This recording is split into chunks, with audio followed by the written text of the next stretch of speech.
Are you interested to see how Denise makes her quilt pop? Stay tuned.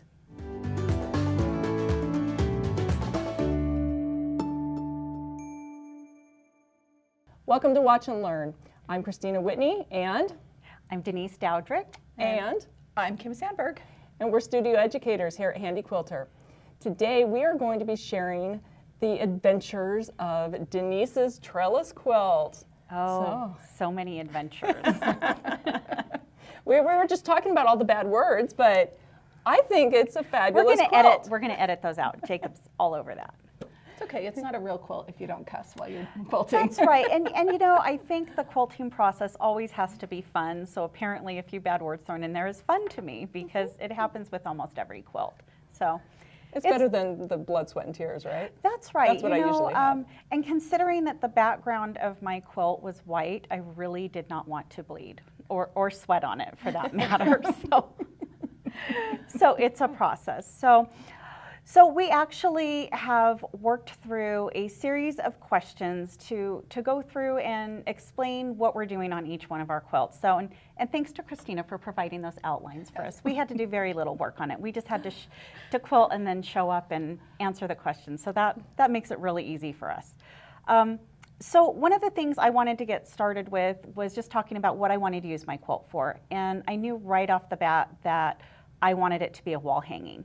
Because as I started piecing and realized how many little pieces there were in there, my quilt got smaller and smaller in my mind. And I think I have the smallest one. I think I win for that. So you do. But I did a few different things than Kim and Kristina did. They have a color scheme that's just pretty much two colors. And I wanted to make mine have a little more of a patriotic pop. So I did a red, white, and blue version. So I'm very excited about that. So it's going to hang in my home for any patriotic holiday, and there's many of them. My husband's a Navy veteran, so he saw the quilt and claimed it immediately. So he got to influence some of the quilting on it as well. So quilt by committee with my friends Kim and Kristina and my husband Ken. So I'm feeling left out that my name's the only one that starts with a D here. So we can call you Denise. Denise. Okay. It doesn't exactly flow. Doesn't flow off the tongue. Kenise. Okay. Kenise. Yeah. Ken and Kenise. Ken and Kenise. That could work. So one of the things I wanted to talk about was some of the challenges with the piecing on this. So while I followed the cutting directions carefully and pressed every step of the way, maybe it's still not so perfectly pieced.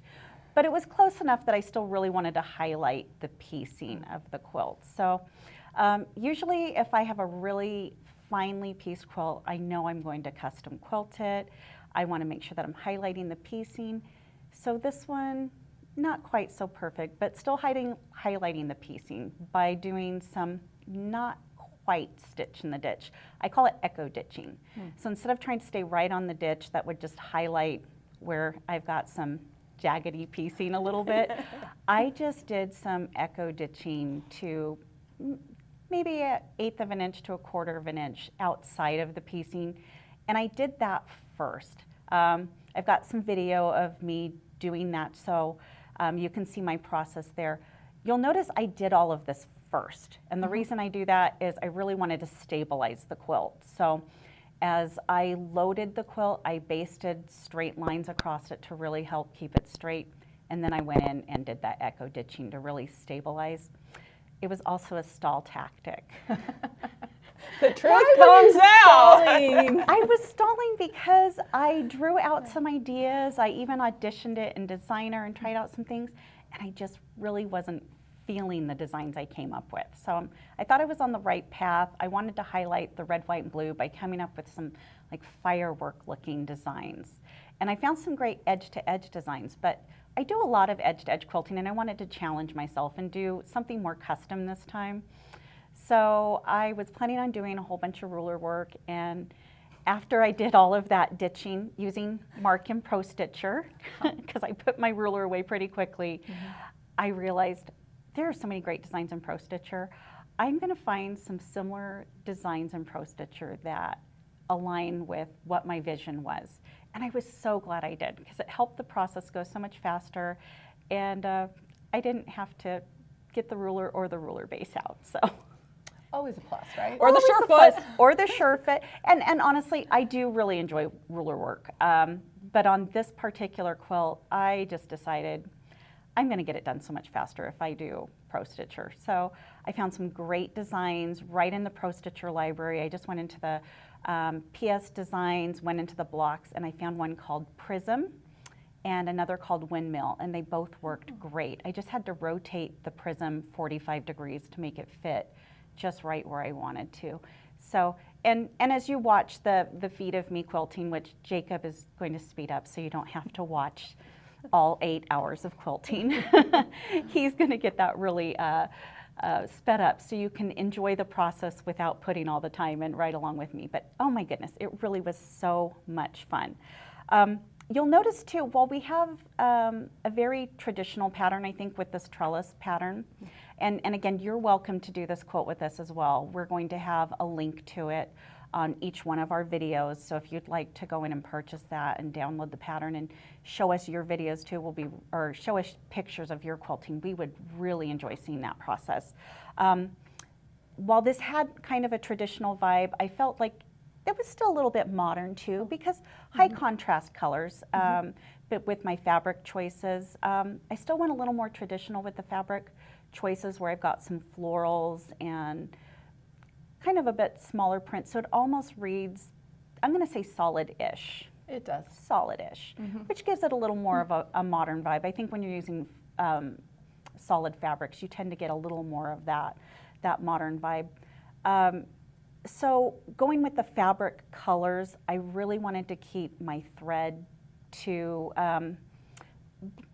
just blend in. I didn't want the quilting to overpower any of the piecing. The piecing's really the star of the show, where I took the time to arrange my fabric colors to have my little fireworks going off. So I used Superior So Fine for the main background, and I put in a white bobbin because it matched really nicely. But Kristina had given me an idea when we filmed last time, and she said, you know, a little bit of shine here.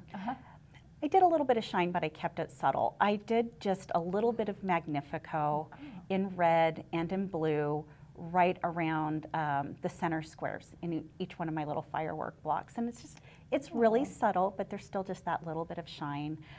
Magnifico is one of my favorite threads, so I have to include it. So I did not change my bobbin because it was just a little bit. To me, it wasn't worth the trouble of changing the bobbin color or using a lovely variegated bobbin like some of us did in our quilts. Nobody's going to look at the back of it, and I'm okay with that. So I just kept with the white bobbin. Something else I did, because it's a white background, is I made sure I chose a white batting. The white batting really allows the white fabric to shine. Usually if I'm going to custom quilt, I'll use wool. This time I went with a high loft polyester because wool can kind of add a little bit of a yellowish tinge sometimes, and I thought that might make it not shine as vibrantly. So I kept with that really white batting on there, which I think it looks great. Did you only do one layer? Okay. I was going to do one layer, and I had such a big piece of batting, and it was falling over on the floor, so I just doubled it over and threw it on the frame and pasted it down. Gotcha. So I ended up with 2 layers because High loft polyester. I didn't have my batting shears nearby, so it was extra puffy due to laziness. Yeah, but I it don't see works. anything wrong with that. It works. So It works. did you use the glide foot? Absolutely. Which is, honestly, it's another reason I chose to put the ruler away and not do the ruler work, because I had the glide foot on there. I used Pro Stitcher. When I'm doing ruler work with really, really high loft batting, it can be extra challenging. Yeah. You really have to apply more pressure, and I thought, I'm not doing that to myself. I want this to be fun. That is my #1 rule for quilting. It should be fun. And if it's not fun, then it's time to take a little bit of break, get a little snack, take a little nap, take a little walk, whatever you got to do until you come back and it can be fun again. So I actually quilted this over 2 days. I didn't try to get it all done in one day because I wanted that fun factor to stay strong. Good for you. Good for you. Okay, well, Kristina had this whole outline, and I've just babbled my whole way through it. Did I miss anything? I think you covered most of Yeah, I it. think you covered everything. Okay. Try to think if there's any other questions to ask, I don't know, I'm excited to take a look at the quilting. Let's take a look at what you actually did. Okay, and again, this was the quilt by quilting. committee. I had so many great ideas from Kim and Kristina. I And have Ken. some little secret touches, and then of course the influence of my husband coming in. You should quilt this. You should do that there. You know, this is my quilt. This should be here or there. So I listened to everybody and listened to myself a little bit too. So let's take a look.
So here is my almost completed quilt.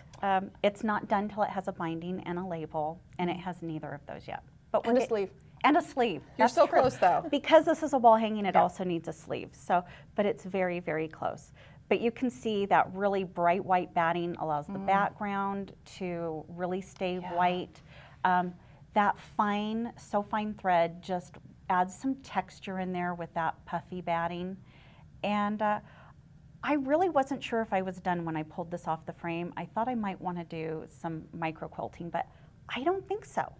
I don't think it needs I don't think it needs it. I'm really pleased with how it came out. Yeah. And I promised you my little secret touches in here. So my husband wanted it to be patriotic, and he wanted stars and stripes on here. So mine's pretty subtle, but it's still secret.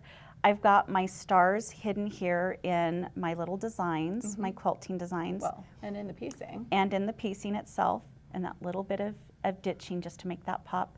And then I put my stripes out here.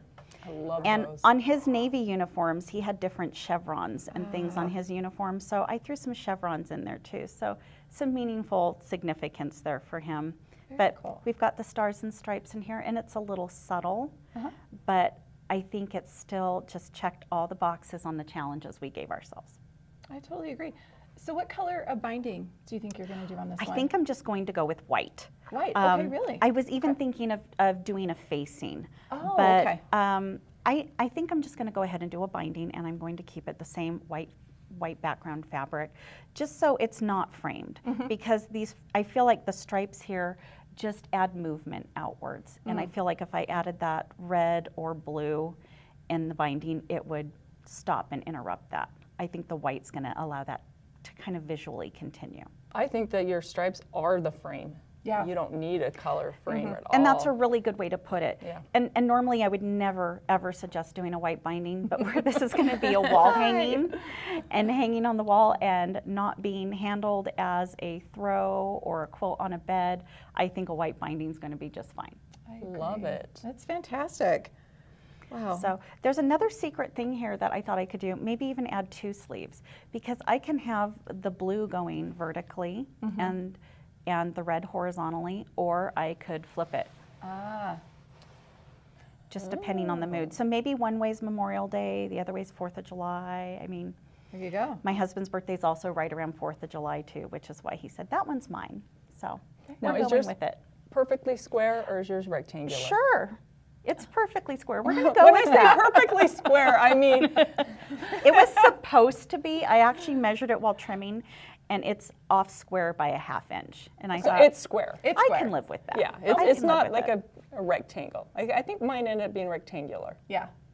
I think I had longer. Yeah, so- piecing wise, mine was supposed to come out square. And Okay. it's pretty close. I did 6 red blocks and 6 blue blocks. Perfect. Okay. So you did 12 blocks total, 12 which blocks is total. less than the pattern called for. Exactly, because I wasn't going to do that to myself. Oh, that's fantastic. Yeah. And the best part of it, it's done-ish. It just needs that binding, the label, and maybe 2 sleeves on the back of it. So it can hang either way. I like it. I like That's it. great. Good job, Denise. Well, thank you for joining us as Denise shared about her quilt and all their fireworks and stars and stripes and fun stuff. Make sure you stay tuned to see the Instagram photos, and make sure that you #Handi Quilter, and we will see you next time. Have fun quilting.